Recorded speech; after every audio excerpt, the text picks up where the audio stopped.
Hi friends, very good morning. ಇದು ನಮ್ಮ ಟ್ರಿಪ್ನ last day, ಅಂದರೆ 3ನೇ ದಿವಸ. ಬೆಳಗ್ಗೆನೇ 3 ಗಂಟೆಗೆ ಎದ್ದು ಎಲ್ಲ ಫ್ರೆಶ್ ಅಪ್ ಆಗಿ ಸ್ನಾನ ಮಾಡಿಕೊಂಡು ದೇವ್ರ ದರ್ಶನಕ್ಕೆ ಅಂತ ಹೊರಟ್ವಿ. ಇದು ಉಡುಪಿ ಶ್ರೀ ಕೃಷ್ಣ ಮಠ. ಅಲ್ಲೇ ಸ್ಟೇ ಆಗಿದ್ದರಿಂದ ದೇವಸ್ಥಾನಕ್ಕೆ ಹೊರಟ್ವಿ. ಅಷ್ಟರಲ್ಲಿ ಆಲ್ರೆಡಿ ಪೂಜೆ ಸ್ಟಾರ್ಟ್ ಆಗಿತ್ತು. 6:15 ಆಗಿತ್ತು ನಾವು ದರ್ಶನ ಮಾಡೋಷ್ಟರಲ್ಲಿ. ಅಷ್ಟೊತ್ತಿಗೆ ಆಲ್ರೆಡಿ ಜನ ತುಂಬ ಇದ್ದರು. ಸೊ ಅಭಿಷೇಕ ಎಲ್ಲ ನಡೀತಾ ಇತ್ತು. ನೋಡಿಕೊಂಡು ಅಲ್ಲಿಂದ ಹಂಗೆ ಮೂವ್ ಆದ್ವಿ. ಅಲ್ಲಿ ಜಾಸ್ತಿ ಹೊತ್ತು ಬಿಟ್ಟಿಲ್ಲ, ಹಾಗಾಗಿ ಹೊರಗಡೆ ಸ್ವಲ್ಪ ದಾಸೋಹಕ್ಕೆ ಹೋಗೋ ಹತ್ರ ಆಂಜನೇಯ ದೇವಸ್ಥಾನ ಇದೆ, ಅಲ್ಲಿ ದರ್ಶನ ಮಾಡಿಕೊಂಡು ಪ್ರಸಾದ ತಗೊಳ್ಳೋಣ ಅಂತ ನೋಡಿದ್ವಿ. 6:15 ಅಲ್ವಾ, ಅಷ್ಟು ಬೇಗ ಓಪನ್ ಇರಲಿಲ್ಲ. ಹಾಗಾಗಿ ಅಲ್ಲೇ ಎಲ್ಲ ಒಂದು ಸ್ವಲ್ಪ ಫೋಟೋಸು ವೀಡಿಯೋಸು ಮಾಡಿಕೊಂಡು ಸ್ವಲ್ಪ ಲಾಸ್ಟ್ ಡೇ ಅಲ್ವಾ, ಎಲ್ಲ ಬೇಗ ಬೇಗ ಮುಗಿಬೇಕು, ಬೇಗ ಕವರ್ ಮಾಡಬೇಕು ಅನ್ನೋ ಅರ್ಜೆಂಟಲ್ಲಿದ್ವಿ. ಹಾಗಾಗಿ ಬೇಗ ಬೇಗ ಜಾಸ್ತಿ ಹೊತ್ತು ಎಲ್ಲೂ ಟೈಮ್ ಸ್ಪೆಂಡ್ ಮಾಡಲಿಲ್ಲ. ಜರ್ನಿನೇ ಆಗಿಬಿಡುತ್ತೆ ಅಂದ್ಬಿಟ್ಟು ಆದಷ್ಟು ಬೇಗ ಬೇಗ ಹೊರಟ್ವಿ. ನಿದ್ದೆ ಕೂಡ ಅಷ್ಟಕ್ಕಷ್ಟೇ ಆಗಿದ್ದಿದ್ದು, ಯಾಕಂದರೆ 3 ಗಂಟೆಗೆ ಎದ್ದು ನಾವು ರೆಡಿಯಾಗಿ ದರ್ಶನಂಗೆ ರೆಡಿ ಮಾಡಿ, ಅಂದರೆ ಒಬ್ಬರು ಇಬ್ಬರು ಅಲ್ವಲ್ಲ, ಎಲ್ಲರೂ ರೆಡಿ ಆಗೋಷ್ಟರಲ್ಲಿ ಟೈಮ್ ಆಗೇ ಬಿಡುತ್ತೆ. ದರ್ಶನ ಎಲ್ಲ ಮುಗಿಸ್ಕೊಂಡಾದ್ಮೇಲೆ ನೆಕ್ಸ್ಟು ಹೋಗೋಣ ಅಂತ ಅಂದ್ಬಿಟ್ಟು ಹೊರಟಿದ್ದೆ ನಾವು ಕಟೀಲು ದುರ್ಗಾ ಪರಮೇಶ್ವರಿಗೆ. ಸೊ ಜರ್ನಿ ಸ್ವಲ್ಪ ಹೊತ್ತಿತ್ತು. ಜರ್ನಿ ಮಾಡಿಕೊಂಡು ಸ್ವಲ್ಪ ಬೆಳಗ್ಗೆ ಬೇಗ ಎದ್ದಿದ್ದರಿಂದ 6 ಗಂಟೆ 6:30ಗೆ ದರ್ಶನ ಬೇರೆ ಆಗಿತ್ತಲ್ವ. ಯಾವ ಥರ ಫೀಲ್ ಆಗ್ತಿತ್ತು ಅಂದರೆ ಆಲ್ರೆಡಿ ಮಧ್ಯಾಹ್ನ ಆಗೋಗ್ಬಿಡ್ತಾ ಅಂತ. ಟೈಮ್ ನೋಡಿದ್ರೆ ಇನ್ನೂ 9 ಗಂಟೆ 10 ಗಂಟೆ ಆ ಥರ ಆಗ್ತಾಯಿತ್ತು. ಯಾಕಂದರೆ ಅಲ್ಲಿ ನಿದ್ದೆ ಇಲ್ದಿದ್ದಕ್ಕೂ, ಅಲ್ಲೇ ಅಂದರೆ ಮನೇಲಿದ್ದರೆ ಸ್ವಲ್ಪ ಲೇಟ್ ಅಲ್ವಾ, ಅಲ್ಲೆಲ್ಲ ಸ್ವಲ್ಪ ಬೇಗ ಎದ್ದಿದ್ದಕ್ಕೂ, ಆ ವೆದರ್ಗೂ ಅದಕ್ಕೂ ಮಧ್ಯಾಹ್ನ ಆಗೋಯ್ತಾ ಸಂಜೆ ಆಗೋಯ್ತಾ, ಬರೀ ಟ್ರಾವೆಲಿಂಗಲ್ಲೇ ಇದ್ವಲ್ಲ, ಫುಲ್ ಬೆಳಕಿಗೆ ಆ ಥರ ಅನ್ನಿಸ್ತಾಯಿತ್ತು. ಅಷ್ಟರಲ್ಲಿ ಆಲ್ರೆಡಿ ಮಳೆ ಬಂದು ಹೋಗಿ ಬಂದು ಆಟ ಅಂತೂ ಚೆನ್ನಾಗಿ ಆಡ್ತಾಯಿತ್ತು ನಮ್ಮ ಜೊತೆ ಮಳೆ. ಅದರಲ್ಲೇ ಸ್ವಲ್ಪ ಬೇಗ ಎದ್ದಿದ್ದಕ್ಕೂ ಅದಕ್ಕೂ ಹೊಟ್ಟೆ ಲೈಟಾಗಿ ಹಸಿತಾ ಇತ್ತು. ಫಸ್ಟು ದರ್ಶನ ಮುಗಿಸ್ಕೊಂಡು ಎಲ್ಲಾದರೂ ವೆಹಿಕಲ್ ನಿಲ್ಲಿಸಿ ಅಡುಗೆ ಮಾಡ್ಕೊಳ್ಳೋಣ ಅಂತ ಯೋಚನೆ ಮಾಡ್ತಿದ್ವಿ. ನೋಡೋಣ, ಆಲ್ಮೋಸ್ಟ್ ಎಲ್ಲ ದೇವಸ್ಥಾನಕ್ಕೆ ಹೋಗೋದ್ರಿಂದ ಎಲ್ಲಾದರೂ ಪ್ರಸಾದ ಸಿಗುತ್ತಾ, ಇಲ್ಲಾಂದರೆ ಅಡುಗೆ ಮಾಡಬೇಕಾ ನೋಡ್ಕೊಳ್ಳೋಣ ಅಂತ ಹೊರಟ್ವಿ. ಆಮೇಲೆ ಹಂಗೆ ಇನ್ನೂ ಜಾಸ್ತಿ ಬಿಸಿಲೆಲ್ಲ ಇಲ್ದಿದ್ದರಿಂದ ವೆದರ್ ಚೆನ್ನಾಗಿತ್ತು. ಬೆಳಗ್ಗೆ ಒಂಥರ ಖುಷಿ ಕೊಡ್ತಿತ್ತು ಮನಸ್ಸಿಗೆ. ನಿದ್ದೆ ಬರ್ತಾಯಿದ್ರು ಕೂಡ ಆ ತಣ್ಣಗಿರೋ ಗಾಳಿಗೆ ವಿಂಡೋ ಕ್ಲೋಸ್ ಮಾಡಿದ್ರೆ ಫುಲ್ ಸೆಕೆ ಆಗ್ತಿತ್ತು. ವಿಂಡೋ ಓಪನ್ ಮಾಡಿದ್ರೆ ಒಂದು ಸೈಡು ಮಳೆ ಬರ್ತಿತ್ತು ಆ್ಯಂಡ್ ತಣ್ಣಗೆ ಗಾಳಿ ಬರ್ತಿತ್ತು. ಕ್ಲೋಸ್ ಮಾಡೋದು ತೆಗಿಯೋದು ಇದೇ ಕೆಲಸ ಆಗಿತ್ತು ನಂದಂತೂ. ಯಾಕಂದರೆ ವಿಂಡೋ ಸೈಡ್ ಕೂತಿದ್ದಕ್ಕೆ ದರ್ಶನ ಮಳೆ ನೆಂದ್ಬಿಡ್ತಾಳೆ ಅಂತ ಕ್ಲೋಸ್ ಮಾಡೋದು, ಆಮೇಲೆ ತುಂಬ ಸೆಕೆ ಆಗ್ತಾಯಿದೆ ಅಂತ ಓಪನ್ ಮಾಡೋದು, ಹಿಂಗೆ ಆಗಿತ್ತು. ಸೊ ಹಿಂಗೆ ನೋಡ್ತಾ ದೇವಸ್ಥಾನ ಕೂಡ ಬಂತು. ತುಂಬ ಹೊತ್ತು ಟ್ರಾವೆಲ್ ಮಾಡಿದ್ಮೇಲೆ ಈ ಎಲ್ಲ ದೇವಸ್ಥಾನ, ಉಡುಪಿ ಮಾತ್ರ ನೋಡಿದ್ದೆ ಅಷ್ಟೇ ನಾನು, ಇನ್ಯಾವ ದೇವಸ್ಥಾನನೂ ನೋಡಿರಲಿಲ್ಲ. ಸೊ ಚೆನ್ನಾಗಿತ್ತು ಎಕ್ಸ್ಪೀರಿಯೆನ್ಸು. ಇಲ್ಲಿ ಒಂದು ನಂದಿನಿ ನದಿ ಬೇರೆ ಹರಿಯುತ್ತೆ ದೇವಸ್ಥಾನದೊಳಗಡೆನೆ. ಅದು ಸರ್ಪ್ರೈಸ್, ಯಾಕಂದರೆ ಇದ್ರ ಬಗ್ಗೆ ಏನೂ ಗೊತ್ತಿಲ್ಲದಲ್ಲೇ ಹೋಗಿದ್ದು ದೇವಸ್ಥಾನಕ್ಕೆ. ಮೊದಲೇ ಯಾವ ಥರ ಇರುತ್ತೆ ಏನೂ ಗೊತ್ತಿರಲಿಲ್ಲ. ಯಾಕಂದರೆ ಕೆಲವೊಂದು ಸತಿ ದೇವಸ್ಥಾನಕ್ಕೆ ಹೋಗ್ತೀವಿ ಅಂದರೆ ಯಾವ ಥರ ಇದೆ ಏನು ಅಂತ ಎಲ್ಲನೂ ಸ್ವಲ್ಪ ನೋಡ್ತೀವಿ. ಬಟ್ ಟ್ರಿಪ್ಗೆ ಅಂತ ಹೋದಾಗ ಯಾವುದನ್ನು ತಲೆಯಲ್ಲಿ ಇಟ್ಕೊಂಡಿರಲಿಲ್ಲ. ಯಾಕಂದರೆ ಒಂದಾದರೂ ನೋಡ್ಬೋದು, ಎಷ್ಟಂತ ನೋಡೋಕ್ಕಾಗುತ್ತೆ. ಆಮೇಲೆ ನೋಡಿದ್ರೆ ಅಲ್ಲಿ 2 ಸೈಡು ನದಿ ಹರಿತಾ ಇತ್ತು, ದೇವಸ್ಥಾನ ಮಧ್ಯೆ ಇತ್ತು. ಸೊ ಇದನ್ನು ಅಂದರೆ ಕ್ರಿಯೇಟ್ ಮಾಡಿರೋದು ಈ ಥರನೇ, ನೈಸರ್ಗಿಕ ದ್ವೀಪದ ಥರ. ದರ್ಶನಂಗಂತೂ ನೀರು ನೋಡಿದ ತಕ್ಷಣ ಫುಲ್ಲು ಖುಷಿ. ನಾನು ಒಂದು ಸೈಡ್ ಮಾತ್ರ ನದಿ ಹರಿತಾ ಇದೆ ಅಂತ ಅಂದ್ಕೊಂಡೆ. ಮತ್ತು ದರ್ಶನ ಎಲ್ಲ ಮುಗಿಸ್ಕೊಂಡು ಮೂವ್ ಆದರೆ ಅಲ್ಲೂ ಕೂಡ ಫುಲ್ಲು ನದಿ ಹರಿತಾ ಇತ್ತು. ನೋಡೋಕ್ಕೂ ಅಷ್ಟೇ ಖುಷಿ ಆಗ್ತಿದ್ದು. ಇದು ಔಟ್ ಸೈಡು ಗೋಪುರ ಎಂಟ್ರೆನ್ಸ್ ಇದು. ಸೊ ದೇವ್ರದ್ದು ಅಲ್ಲೆಲ್ಲ ಫೋಟೋ ತೆಗೆದಿರ್ತಾರಲ್ಲ, ಹಾಗಾಗಿ ನಾನೇ ಫೋಟೋ ಇದನ್ನು ಆ್ಯಡ್ ಮಾಡಿದ್ದೀನಿ. ನೋಡಿದ್ದು ಸ್ವಲ್ಪ ಹೊತ್ತಾದರೂ ತುಂಬ ಖುಷಿ ಆಯಿತು. ಕಣ್ಣಿಗೆ ಒಂಥರ ಹಬ್ಬ ಥರ ಫೀಲ್ ಆಗ್ತಾಯಿತ್ತು ದೇವರನ್ನ ನೋಡಿದ್ದು. ಸೊ ನೋಡಿಕೊಂಡು ಅಲ್ಲೇ ಪ್ರಸಾದ ಇದೆ ಅಂತ ಹೇಳಿದ್ರು, ಹಾಗಾಗಿ ಅಲ್ಲೇ ಪ್ರಸಾದಕ್ಕೆ ಹೋಗೋಣ ಅಂತ ಅಂದ್ಬಿಟ್ಟು ಹೊರಟ್ವಿ. ಆವಾಗ ಗೊತ್ತಾಯಿತು 2 ಸೈಡು ದೇವಸ್ಥಾನ ಮಧ್ಯ ಇದೆ, ನದಿ 2 ಕಡೆ ಹರಿಯುತ್ತೆ ಅಂತ ಅಂದ್ಬಿಟ್ಟು. ಸೊ ಇದು ರಥ, ಇದು ದೇವಸ್ಥಾನದ ಒಳಗಡೆ ಮಧ್ಯ ಇರೋದು ಗರ್ಭಗುಡಿ. ಒಂಥರ ಈ ಥರ ಎಲ್ಲ ಅಷ್ಟು ನಮ್ಮ ಕಡೆ ಎಲ್ಲ ಬೇರೆ ಥರ ಇರುತ್ತಲ್ಲ ದೇವಸ್ಥಾನ ಎಲ್ಲ, ವಿನ್ಯಾಸ ಅದೆಲ್ಲ ಒಂಥರ ಖುಷಿ ಆಯಿತು ಅದು ರಥ. ನೋಡ್ಕೊಂಡು ಬಂದ್ವಿ. ಪ್ರಸಾದ ಕೊಟ್ಟರು, ಮೀನ್ಸ್ ಹೂ ಪ್ರಸಾದ ಮುಡ್ಕೊಂಡು ಒಂದೆರಡು ನಿಮಿಷ ಹೊರಗಡೆ ಕುತ್ಕೊಂಡ್ವಿ. ಡೈರೆಕ್ಟಾಗಿ ದರ್ಶನ ಮಾಡೋದಕ್ಕೆ ತುಂಬ ಹೊತ್ತು ಬಿಡಲ್ಲ, ಹಾಗಾಗಿ ಅಲ್ಲಿ ಕುತ್ಕೊಂಡು ಟಿ ವಿಯಲ್ಲಿ ಡಿಸ್ಪ್ಲೇ ಆಗ್ತಾಯಿತ್ತು ದೇವ್ರ ಡೈರೆಕ್ಟಾಗಿ ಲೈವಲ್ಲಿ. ಸ್ವಲ್ಪ ಹೊತ್ತು ಕುತ್ಕೊಂಡು ನೋಡಿಕೊಂಡು ಸ್ವಲ್ಪ ಫೀಲ್ ಮಾಡಿದ್ವಿ ದೇವಸ್ಥಾನದ್ದು. ದರ್ಶನ ಅಷ್ಟೊತ್ತಿಗಾಗಲೇ ಪ್ರಸಾದ ಎಲ್ಲ ಕಿಟ್ಲತ್ತ ನನ್ನ ತಲೆಗೆ ಇಟ್ಕೊಂಡಿದ್ದನ್ನು ತೆಗೆದ್ಬಿಟ್ಟು ನೋಡ್ತಾ ಇರ್ಬೋದು. ಅದೇ ದೇವರು, ಅದೇ ಫೋಟೋನೇ ಆ್ಯಡ್ ಮಾಡಿದ್ದೀನಿ ನಾನು. ಮಕ್ಕಳಂತೂ ಅಲ್ಲೂ ಕೂಡ ಆಟ ಆಡ್ತಾ ಇದ್ದಾರೆ, ಅಂದರೆ ಓಡೋಗ್ತಾ ಇದ್ರು ಒಳಗಡೆ ಎಲ್ಲ. ದರ್ಶನ ಆ್ಯಂಡ್ ದಿಯಾ ಇಬ್ಬರು ಹೋಗೋದು ಕರ್ಕೊಂಬರೋದು ಇದೇ ಆಗ್ತಾಯಿತ್ತು. ದರ್ಶನ ಮುಗಿಸ್ಕೊಂಡು ಹೊರಟ್ವಿ. ಮೊದಲು ಸೌಂಡ್ ಬರ್ತಿತ್ತಲ್ಲ ನೀರ್ದು ಮತ್ತು ತೋರಿಸಿದ್ನಲ್ಲ, ಅದು ಫಸ್ಟ್ ಎರಡು ಒಂದೇ ನದಿ, ಬಟ್ ಡಿವೈಡ್ ಆಗಿದೆ ಮಧ್ಯದಲ್ಲಿ ದೇವಸ್ಥಾನ ಇರೋದು. ಇದು ಪ್ರಸಾದಕ್ಕೆ ಹೋಗೋ ದಾರಿ ಇನ್ನು ತುಂಬ ದೂರ. ಅಲ್ಲಿ ಕಾಣಿಸ್ತಾ ಇದೆಯಲ್ಲ ಮರ, ಅಲ್ಲಿ ಇರೋದು ಅಂತ ಗೊತ್ತಿರಲಿಲ್ಲ ಫಸ್ಟ್ ಟೈಮ್ ನೋಡಿದಾಗ. ಹಾಗಾಗಿ ನೋಡ್ಕೊಂಡು ಎಲ್ಲ ಮುಂದೆ ಹೊರಟೋಗ್ಬಿಟ್ರು. ದರ್ಶನ ನೀರು ನೋಡಿಕೊಂಡು ನಮ್ಮನ್ನು ಮುಂದೆ ಹೋಗ್ಬಿಟ್ಟಿಲ್ಲ, ಹಾಗಾಗಿ ಸ್ವಲ್ಪ ನಿಧಾನಕ್ಕೆ ಹೋದ್ವಿ. ಚೆನ್ನಾಗಿ ಎಲ್ಲ ಮೇಂಟೈನ್ ಮಾಡಿದ್ದಾರೆ ದೇವಸ್ಥಾನ ಆ್ಯಂಡ್ ಪಾರ್ಕು ಎಲ್ಲನೂ ಕೂಡ ತುಂಬ ಚೆನ್ನಾಗಿತ್ತು. ಆ ವೆದರ್ಗೂ ಅದಕ್ಕೂ ಎಲ್ಲ ನಿಜವಾಗ್ಲೂ ಎಷ್ಟು ನೀಟಾಗಿ ಮೇಂಟೈನ್ ಮಾಡಿದ್ರು. ಪ್ರಸಾದ ಈ ಥರ ಫಸ್ಟ್ ಟೈಮು ನಾವು ತಗೊಂಡಿದ್ದು. ಈ ಥರನೂ ಇರುತ್ತೆ ಅಂತ ಗೊತ್ತಿರಲಿಲ್ಲ. ಎಲ್ಲೇ ಹೋದರೂ ಪಾಯಸ, ಅನ್ನ, ಸಾಂಬಾರು. ಇದೇನೋ ಒಂಥರ ಉಪ್ಸಾರು, ಖಾರ ಥರ ಮತ್ತು ಗಂಜಿ ಥರ ಕೊಟ್ಟರು. ಫಸ್ಟ್ ಟೈಮ್ ಟೇಸ್ಟ್ ಮಾಡಿದ್ದು, ತುಂಬ ಚೆನ್ನಾಗಿತ್ತು. ದರ್ಶನಿಗೂ ಅವಳಿಗೂ ತುಂಬ ಇಷ್ಟ ಆಯಿತು. ಮಕ್ಕಳು ಅಷ್ಟೇ ಎಲ್ಲ ತುಂಬ ಖುಷಿಯಿಂದ ತಿಂದು ಎಲ್ಲ ಬೇಗ ತಿಂದ್ಕೊಂಡು ಪ್ರಸಾದನ ಹೊರಟ್ವಿ. ದರ್ಶನಂಗಂತೂ ನೀರು ಕಾಣಿಸಿದ್ರೆ ಖುಷಿ ಪಡ್ತಾಳೆ, ಆಟ ಆಡಬೇಕು ಅಂತಾಳೆ, ಬಟ್ ನೀರಲ್ಲಿ ಇಳಿಯೋಕ್ಕೆ ಭಯ ಪಡ್ತಾಳೆ. ದೂರದಿಂದ ನೋಡಿ ಖುಷಿ ಪಡ್ತಾಳೆ, ಅದು ಯಾವ ಥರ ಅಂತ ಗೊತ್ತಿಲ್ಲ. ಚಾನ್ಸ್ ಸಿಕ್ಕಿದಾಗ ಆಟ ಆಡಲ್ಲ, ಅದೇ ಬೇಜಾರು ನನಗೆ. ಏನೂ ಮಾಡೋಕ್ಕಾಗಲ್ಲ, ಹಂಗೆ ತೋರಿಸ್ಕೊಂಡು ಹೊರಟ್ವಿ. ಹೀಗೋ ಟಿಫನ್ ಅಂತೂ ಆಯಿತು. ಸೊ ಅಂಥವೆಲ್ಲ ಮಾತಾಡಿಕೊಂಡು ಲಾಸ್ಟ್ ಡೇ ಅಲ್ವಾ, ಒಂದು ಕಡೆ ಇಷ್ಟು ಬೇಗ ಮುಗ್ದೋಯ್ತಾ ಅನ್ನೋ ಥರ ಫೀಲು ಟ್ರಿಪ್ಪೆಲ್ಲ. ಇರಲಿ ಅಂತ ಅಂದ್ಬಿಟ್ಟು ಹೊರಟ್ವಿ ಅಲ್ಲಿಂದ. ಸ್ವಲ್ಪ ಹೊತ್ತು ಹಂಗೆ ಟೈಮ್ ಪಾಸ್ ಮಾಡಿಕೊಂಡು, ಮತ್ತು ಜರ್ನಿ ಅಂತ ಅಂದರೆ ದೇವಸ್ಥಾನ, ಬರೀ ದೇವಸ್ಥಾನ ಅಂದರೆ ಇನ್ನೇನು ನಾರ್ಮಲಿ ಜರ್ನಿ, ದೇವಸ್ಥಾನ, ದರ್ಶನ, ಕ್ಯೂ ನಿಂತ್ಕೊ, ಪ್ರಸಾದ ತಿನ್ಕೊ, ಒಂದೊಂದು ಸೆಲ್ಫಿ ತಕ್ಕೋ ಹೋಗೋ ಅನ್ನೋದಿಷ್ಟೇ ಅಲ್ವಾ. ಯಾವ ಥರ ಇನ್ನೂ ಒಂದು ಎಕ್ಸ್ಟ್ರಾ ಪ್ಲೇಸಸ್ ಕವರ್ ಮಾಡಿದರೆ ಚೆನ್ನಾಗಿರ್ತಿತ್ತು ಅಂತ ಅನ್ನಿಸ್ತು. ಬಟ್ ಆದರೂ ನಾವು ಸ್ವಲ್ಪ ಬೇಗ ಎದ್ದು ರೆಡಿಯಾಗಿದ್ದಕ್ಕೆ ಒಂದೇ ದಿನ 4 ದೇವಸ್ಥಾನ ಕವರ್ ಮಾಡಿದ್ವಿ. ಈಗ ಆಲ್ರೆಡಿ ಉಡುಪಿ ಶ್ರೀ ಕೃಷ್ಣ ಮಠ ಆಯಿತು, ಇದು ಕಟೀಲು ದುರ್ಗಾ ಪರಮೇಶ್ವರಿ ಆಯಿತು. ನೆಕ್ಸ್ಟು ಧರ್ಮಸ್ಥಳಕ್ಕೆ ಹೋಗೋಣ ಅಂತ ಅಂದ್ಬಿಟ್ಟು ಇಷ್ಟೊತ್ತಿಗೆ ಆಲ್ರೆಡಿ 11 ಗಂಟೆ ಆಗಿಬಿಡ್ತು.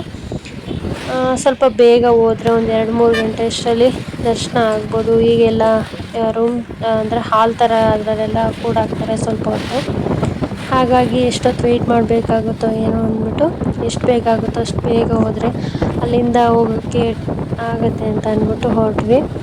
ಸೊ ಅಂದವೇ ನೋಡ್ತಾ ಇರ್ಬೋದು ವೆದರ್ ಅಷ್ಟರಲ್ಲಿ ಆಲ್ರೆಡಿ ಮತ್ತೆ 2 ಸಲ ಮಳೆ ಬಂದು ಹೋಯಿತು. ಇದು ಒಂದು ದೇವಸ್ಥಾನ ಚೆನ್ನಾಗಿ ಕಾಣಿಸ್ತಾ ಇತ್ತು, ಹೊರಗಡೆಯಿಂದ ನೋಡಬೇಕು ಅಂತ ಅನ್ನಿಸ್ತು, ಬಟ್ ಅಷ್ಟು ಟೈಮ್ ಇಲ್ಲದಿರೋ ಕಾರಣ ಹೊರಟ್ಬಿಟ್ವಿ. ಮಧ್ಯ 1-2 ನದಿ ಕ್ರಾಸ್ ಮಾಡಿಕೊಂಡು ಬ್ರಿಡ್ಜಸ್ ಎಲ್ಲ, ಯಾವ ನದಿ ಅಷ್ಟೆಲ್ಲ ತುಂಬ ಡೀಟೇಲಿಂಗ್ ಆಗೆಲ್ಲ ಗೊತ್ತಿಲ್ಲ, ನದಿ ಅಂದರೆ ನದಿನೇ ಅಷ್ಟೇ ನೋಡಿಕೊಂಡು ಹೊರಟ್ವಿ. ಆಮೇಲೆ ಇನ್ನೇನು ಆನ್ ದ ವೇ ಇದೆ ಅಂತ ಅನ್ನಂಗೆ ನಾನು ಅಬ್ಸರ್ವ್ ಮಾಡೋಕ್ಕೆ ಸ್ಟಾರ್ಟ್ ಮಾಡಿದೆ.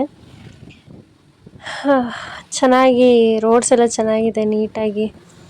ಮಳೆ ಇಲ್ಲ ಅಂದರೆ ಒಂಥರ ಖುಷಿ ಅನಿಸುತ್ತೆ, ಬಟ್ ಅಲ್ಲೆಲ್ಲ ಮಳೆ ಯಾವಾಗೂ ಇದ್ದೇ ಇರುತ್ತಂತೆ, ಏನೂ ಮಾಡೋಕ್ಕಾಗಲ್ಲ. ಅದು ಈ ಟೈಮಲ್ಲಂತೂ ಇನ್ನೂ ಜಾಸ್ತಿ. ಸ್ವಲ್ಪ ವೀಡಿಯೋಸಲ್ಲಿ ನ್ಯೂಸ್ಗಳಲ್ಲಂತೂ ಭಯನೇ ಪಡಿಸ್ಬಿಡ್ತಾರೆ. ರೋಡ್ ತುಂಬ ಫುಲ್ಲು ನೀರು ತುಂಬ್ಕೊಂಬಿಟ್ಟಿದೆ, ನದಿ ತುಂಬ ಹರಿದೋಗ್ತಾ ಇದೆ, ಎಲ್ಲೂ ಹೋಗಬೇಡಿ, 1 ವಾರ ವೆಯ್ಟ್ ಮಾಡಿ, 15 ದಿನ ವೆಯ್ಟ್ ಮಾಡಿ ಅಂತೆಲ್ಲ ತೋರಿಸ್ತಾ ಇರ್ತಾರೆ. ಅದನ್ನೆಲ್ಲ ನೋಡ್ಬಿಟ್ಟು ಹೋಗ್ಬಿಟ್ರಂತೂ ಯಾವ ದೇವಸ್ಥಾನ ನೋಡ್ತೀವೋ ಬಿಡ್ತೀವೋ ಅರ್ಧ ಆ ಟೆನ್ಷನ್ಗೆ ಎಲ್ಲ ಪ್ಲೇಸಸ್ಸು ಕ್ಯಾನ್ಸಲ್ ಮಾಡಿಕೊಂಡು ಯಾವುದ್ಯಾವ್ದಾಗುತ್ತೋ ಅದನ್ನು ನೋಡ್ಕೊಂಡು ಬಂದುಬಿಡ್ತೀವಿ, ಆ ಥರ ಆಗುತ್ತೆ. ಹಂಗೂ ಧರ್ಮಸ್ಥಳ ಎಂಟ್ರಾದ್ವಿ. ನಾನು ತುಂಬ ಚಿಕ್ಕ ಚಿಕ್ಕ ಹುಡುಗಿ ಇದ್ದಾಗ ಹೋಗಿದ್ದಂತೆ ಧರ್ಮಸ್ಥಳಕ್ಕೆ. ಅದು ನಂಗೆ ನೆನಪು ಸಹ ಇಲ್ಲ. ಮದುವೆ ಆದಮೇಲೆ ಹೋಗಬೇಕು ಅಂತ ಅಂದ್ಕೊಂಡ್ವಿ, ತುಂಬ ಸಲ ಹೋಗಿರಲಿಲ್ಲ. ಕೊನೆಗೂ ಟ್ರಿಪ್ಪಲ್ಲೇ ಹೋಗೋ ಥರ ಆಯಿತು. ಸೊ ಹೋಗಿ ಗಾಡಿಯೆಲ್ಲ ಪಾರ್ಕ್ ಮಾಡಿ ಹೊರಟ್ವಿ ದೇವಸ್ಥಾನಕ್ಕೆ. ನಮಗಂತೂ ಇಲ್ಲಿ ಸುತ್ತಿನೇ ಸಾಕಾಗ್ಬಿಡ್ತು. ಯಾಕಂದರೆ ಅಲ್ಲಿ ದರ್ಶನಕ್ಕೆ ಬೇರೆ ಸುತ್ತಿಸ್ತಾರೆ, ಮತ್ತು ಈಗ ಹಾಲೆಲ್ಲ ಮಾಡಿರೋದಕ್ಕೆ ಅಲ್ಲೆಲ್ಲ ಸುತ್ತ ಹಾಕಿಸಿದ್ರು. ಸೊ ಅಲ್ಲೆಲ್ಲ ಸುತ್ತ ಹಾಕ್ಕೊಂಡು ದರ್ಶನ ಮಾಡೋಕ್ಕೆ ಹೋದ್ವಿ ನಾವು. ನಮ್ಮ ಮನೆಯವ್ರಿಗಂತೂ ಪಾಪ ಕ್ಯೂ ಅಲ್ಲಿ ನಿಂತ್ಕೊಂಡೇ ಕಾಲೆಲ್ಲ ನೋವು ಬಂದ್ಬಿಟ್ಟಿತ್ತು. ಸೊ ದರ್ಶನ ಅಲ್ಲೂ ಅಷ್ಟೇ, ದೇವ್ರನ್ನ ತುಂಬ ಹೊತ್ತು ನೋಡೋಕ್ಕೆ ಬಿಡಲ್ಲ ನಮ್ಗೆ. ಅದೇ ಬೇಜಾರು, ಇಷ್ಟು ದೂರದಿಂದ ಹೋಗಿರ್ತೀವಿ, ಒಂದು 10 ಸೆಕೆಂಡು ಕೊಡಲ್ಲ. ದರ್ಶನ ಅಂತೂ ಅಷ್ಟು ಸಮಾಧಾನ ಆಗೋ ರೇಂಜಿಗೆ ಬಿಡಲ್ಲ, ಓಡಿಸ್ಬಿಡ್ತಾರೆ ದರ್ಶನ ಮಾಡೋದಕ್ಕೆ. ಸೊ ಹಾಗಾಗಿ ಫೋಟೋದಲ್ಲೇ ನೋಡ್ಕೋಬೇಕು ನಾವು. ನಮ್ಮ ದರ್ಶನ ಅಂತೂ, ನನ್ನ ಮಗಳ ದರ್ಶನ ಅಂತೂ ಕ್ಯೂ ಅಲ್ಲಂತೂ ಓಡ್ತಿದ್ಲು. ಕೊನೆಗೆ ನಮ್ಮ ಮನೆಯವರಿಗೆ ತುಂಬ ಹೊತ್ತು ನಿಂತು ಓಡಾಡಿ ಕಾಲೆಲ್ಲ ಎಲ್ಲರಿಗೂ ಪೇನ್ ಆಗ್ತಿತ್ತು. ಹಂಗೆ ಒಬ್ಬರು ಕೂತ್ಕೊಂಡಿದ್ದು ನೋಡಿ ಹಂಗೆ ಕೂತ್ಕೊಂಡೇ ಬಿಟ್ಟರು. ಇನ್ನೂ ಎಷ್ಟೊತ್ತಾಗುತ್ತೋ ಏನೋ ಅಂದ್ಬಿಟ್ಟು ಹಾಗೆ ಕ್ಯೂ ಅಲ್ಲೇ 1.5 hour ವೆಯ್ಟ್ ಮಾಡಿದ್ದಾದಮೇಲೆ ರೂಮಿಗೆ ಬಿಟ್ಟರು. ಅಲ್ಲಿ ಒಂದು ಸ್ವಲ್ಪ ಹೊತ್ತು ಕೂಡ ಹಾಕಿದ್ರು, ಒಂದು 1/2 hour ಆ ಥರ. ಸೊ ಅಲ್ಲಿ ಆಮೇಲೆ ದರ್ಶನ ಎಲ್ಲ ಮುಗಿಸ್ಕೊಂಡು, ದರ್ಶನನ ಹಿಡ್ಕೊಳ್ಳೋದೇ ಕಷ್ಟ ಆಗಿತ್ತು. ಯಾಕಂದರೆ ನಮಗೆ ಕಾಲೆಲ್ಲ ಪದ ಆಡ್ತಾ ಇದ್ವಾ, ಕಾಲು ಪೇನ್ಗೆ. ಇವಳು ನಮ್ಮ ಮನೆಯವ್ರ ಹತ್ರದಿಂದ ನನ್ನ ಹತ್ರದಿಂದ ನಮ್ಮ ಮನೆಯವ್ರ ಹತ್ರ ಹಿಂಗೆ ಜಂಪ್ ಮಾಡ್ತಾನೆ ಇದ್ಲು. ಸದ್ಯ ಯಾವಾಗ ಬಸ್ಗೆ ಹೋಗ್ಬಿಟ್ಟು ಕುತ್ಕೊಂಡ್ಬಿಡ್ತೀವೋ ಅನ್ನೋ ಥರ ಫೀಲ್ ಕೊಡ್ತಾಯಿತ್ತು. ಸೊ ದರ್ಶನ ಎಲ್ಲ ಮಾಡಿಕೊಂಡು ಪ್ರಸಾದನ ತಗೊಂಡು ದರ್ಶನಕ್ಕೆ ತಿನ್ಸೋಣ ಅಂತ ಹೋದೆ. ಅವಳು ಪಾಯಸ ಮಾತ್ರ ತಿಂದಳು, ಬೇರೆ ಏನೂ ತಿನ್ನಲಿಲ್ಲ. ಸದ್ಯ ಅದಾದ್ರು ತಿಂದಳು ಅಂದ್ಕೊಂಡು ಹೊರಟ್ವಿ. ಈ ಫೋಟೋ ತಕ್ಕೊಳ್ಳೋದೊಂದು ತಲೆನೋವು. ಅವಳೆಲ್ಲೋ ನೋಡ್ತಾಳೆ, ನಾವು ಅವಳನ್ನ ನಮ್ಮ ಕಡೆ ತಿರುಗ್ಸೋಕ್ಕೆ ನಾವು ಮಾಡೋ ಸರ್ಕಸ್ ಯಾರಾದರೂ ನೋಡಿಬಿಟ್ರೆ ನಕ್ಬಿಡ್ತಾರೆ. ನೆಕ್ಸ್ಟ್ ಹೋಗಬೇಕು ಅಂತ ಅಂದ್ಕೊಂಡಿದ್ದು, ಇನ್ನು ಧರ್ಮಸ್ಥಳ ಹೋದ್ಮೇಲೆ ಸೌತಡ್ಕ ಗಣೇಶಂಗೆ ಹೊರಟ್ವಿ. ಸೊ ಅಲ್ಲಿ ಸ್ವಲ್ಪ ಡ್ರೆಸ್ ಎಲ್ಲ ಚೇಂಜ್ ಮಾಡಿದ್ವಿ. ಎಲ್ಲ ಸೇಮ್, ಅಂದರೆ ತುಂಬ ಜೊತೆ ತೊಗೊಂಡೋಗಿದ್ವಿ. ಫಸ್ಟ್ ಡೇನೇ 1-2 ಜೊತೆ ಚೇಂಜ್ ಮಾಡಬೇಕು ಅಂತ ತುಂಬ ಪ್ಲ್ಯಾನಿಂಗ್ಸ್ ಇತ್ತು. ಕೆಲವೊಂದು ಫಾಲ್ಸು ಎಲ್ಲ ಮಿಸ್ ಆಯಿತು. ಹಾಗಾಗಿ ಇಲ್ಲಿ ಯಾವುದೇ ರಿಸ್ಟ್ರಿಕ್ಷನ್ ಇಲ್ಲ ಅಂತ ಅಂದಿದ್ದಕ್ಕೆ ಆರಾಮಾಗಿ ಹಾಕ್ಕೊಂಡೋದ್ವಿ. Long frock ತೊಗೊಂಡಿದ್ವಿ. ಇದು ಕೂಡ ತುಂಬ ಇಷ್ಟಪಟ್ಟು ತೊಗೊಂಡ್ವಿ. ಎಲ್ಲ ಒಂದೇ ಥರ ತೊಗೋಬೇಕು ಅಂತ ಇಬ್ಬಿಬ್ಬರು ಒಂದೊಂದು ಥರ. ಆ್ಯಂಡ್ ನಾನು ನಮ್ಮ ಅತ್ತಿಗೆ ಸ್ವಲ್ಪ ಡಿಫ್ರೆಂಟಾಗಿ ರೆಡಿಯಾಗಿ ಹೊರಟ್ವಿ ದೇವಸ್ಥಾನಕ್ಕೆ, ಅಲ್ಲೇ ಸೌತಡ್ಕಗೆ. ನಾವು ದರ್ಶನಕ್ಕೆ ಹೋಗೋಕ್ಕೆ ಮುಂಚೆನೇ ಫುಲ್ಲು ಜೋರು ಮಳೆ ಬಂದು ನಿಂತು, ಮತ್ತೆ ನಾವು ಹೋಗೋಷ್ಟರಲ್ಲಿ ಆಲ್ರೆಡಿ ಮತ್ತೆ ಹನಿ ಆಗ್ತಾಯಿತ್ತು ಸಣ್ಣಗೆ. ಇದನ್ನು ಬರೀ ವಿಡಿಯೋದಲ್ಲೇ ನೋಡ್ತಿದ್ದೆ.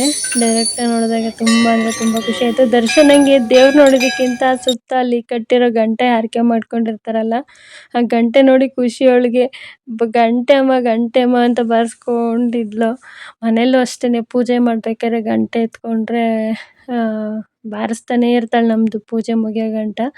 ನಾನು ಹೆಣ್ಮಕ್ಳು ಗಂಟೆ ಬಾರಿಸ್ಬಾರ್ದು ಅಂತಾರೆ ಅಂದ್ಬಿಟ್ಟು ಮತ್ತೆ ಕಾಲ ಮೇಲೆ ಹಾಕ್ಕೊಂಡ್ಬಿಡ್ತಾಳೆ ಅಂತೆಲ್ಲ ಎತ್ತಿ ಇಟ್ಬಿಡ್ತೀನಿ.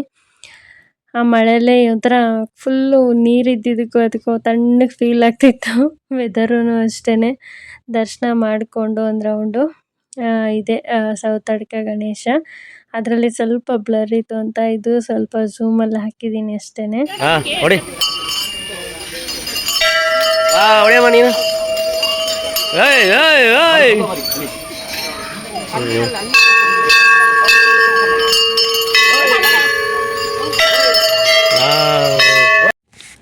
ಬೇಗ ದರ್ಶನನೂ ಆಯಿತು. ಹಾಗೆ ಪ್ರಸಾದ ಎಲ್ಲ ತಗೊಂಡು, ಇಲ್ಲಿ ಸೌತಡ್ಕದಲ್ಲಿ ಪ್ರಸಾದ ತುಂಬ ಚೆನ್ನಾಗಿರುತ್ತೆ, ತಗೊಂಡು ಹೊರಟ್ವಿ ನಾವು.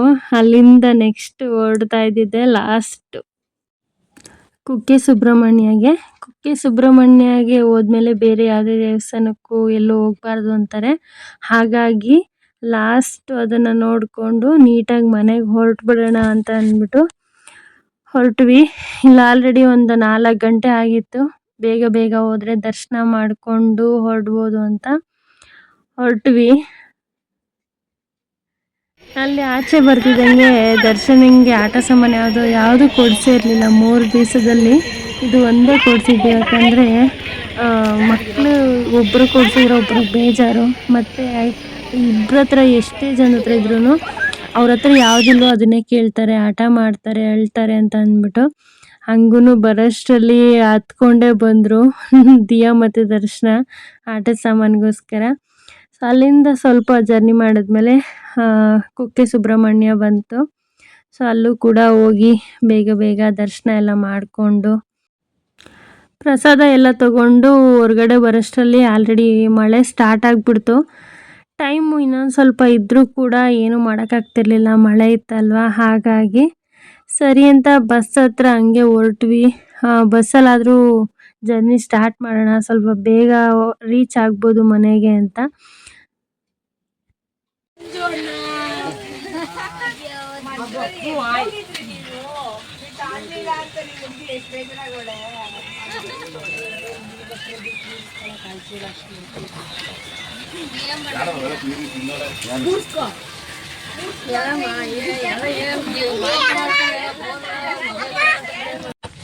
ಮಳೆ ಬಂದಮೇಲೆ ಒಂದು ಸ್ಟ್ರಾಂಗ್ ಆಗಿ ಟೀ ಕಾಫಿ ಎಲ್ಲ ಕುಡ್ಕೊಂಡು ಮಕ್ಕಳಿಗೆ ಬಿಸ್ಕೆಟು ಮತ್ತು ಬೋಟಿ ಎಲ್ಲ ತಿಂದ್ಕೊಂಡು ಅಲ್ಲೇ ವೆಯ್ಟ್ ಮಾಡ್ತಿದ್ವಿ. 7 ಆಗಿದ ತಕ್ಷಣ ಅಲ್ಲೇ ಪ್ರಸಾದ ಕೊಟ್ಟರು, ಊಟ ಕೂಡ ಮಾಡಿಕೊಂಡು ಜರ್ನಿ ಸ್ಟಾರ್ಟ್ ಮಾಡಿದ್ವಿ.